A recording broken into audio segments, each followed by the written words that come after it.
Hello guys, my name is Carlos Cavalcanti. I'm the co-founder of Gusto Brazil, the Brazilian cheese bread company, and I'm here to teach you how to make our delicious bread.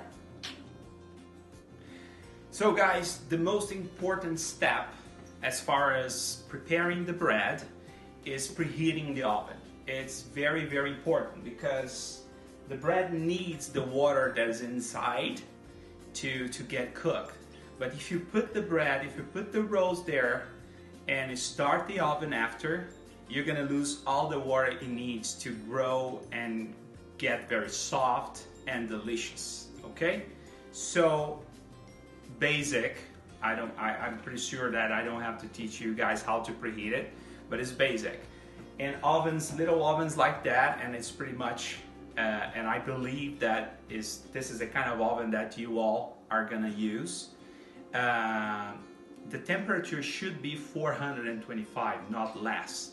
Even though in a bag shows 395 or 400, this is the kind of temperature that I recommend, that we all recommend when you bake your bread in your house, okay, in bigger ovens. But this kind of oven, this one, by the way, has a convection turbo on it. So this kind of oven, I recommend 425.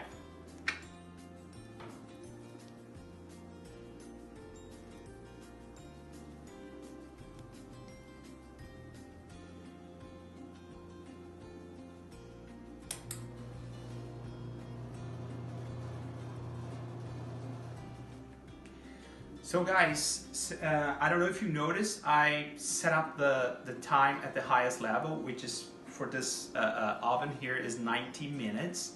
And there is a reason for that, because if the time goes off, so does the oven. And you don't want to do that. Because if you do that, you're gonna lose time, you're gonna lose rolls, you're gonna lose money. So what I recommend is keeping the time set up at the highest level always. And in order to monitor, in order to control if your batch is ready or not, I'm gonna teach you how. I'm gonna bake one batch right now and show you how the roll shows ready to go, okay? Another important thing is how to place the rolls in a tray. So I wanna show you that the rolls have to have at least 1 inch of distance to each other. Okay, it's important so the temperature can circulate and can bake it better. Okay, so as far as placing the rolls in a tray, it's also important to know that for your first batch, it's not for all, but just your first batch, you're gonna have a clean tray like this. It's important to use a little bit of this guy, a little bit, very little. That's all, okay? This is gonna help to not get stick, and it's gonna help for the other batches as well. Another point, you have to use trays like that, like metal trays. I mean hard metal trays. Those aluminum trays won't work well, and it's gonna be a mess because they fold, they are not practical to use. So I would recommend you guys, strongly recommend you guys to use only this kind of trays, okay? Thank you.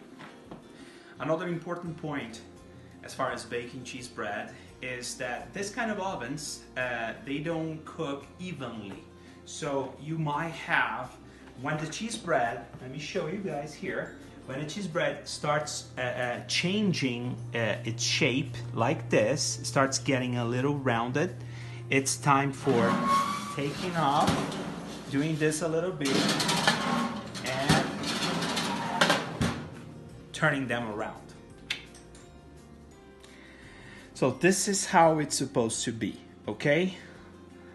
It's important to say that once it gets a little dark here and dark here, as you guys can see, let me take this one, it's a little darker, here and here, it's ready, no matter what, okay?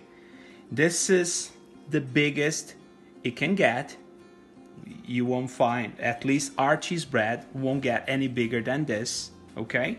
And another thing is, it's very important, the consistency should be like that, very cheesy and not gooey. It's cheesy. People usually, mostly, you're gonna hear from people that never heard about this product. They're gonna say, oh, it's a little gooey. No, it's cheesy. This is the right consistency. This is pure cheese. We use mozzarella and Parmesan, and we use a lot, guys, believe me. I'm the one who paid the bills. We used a lot of cheese, okay? So that's pretty much it, and don't forget, the color is very important, okay? Once you get a little hard on the top like this, and it's a little dark here and here, it's ready. Thank you so much, guys.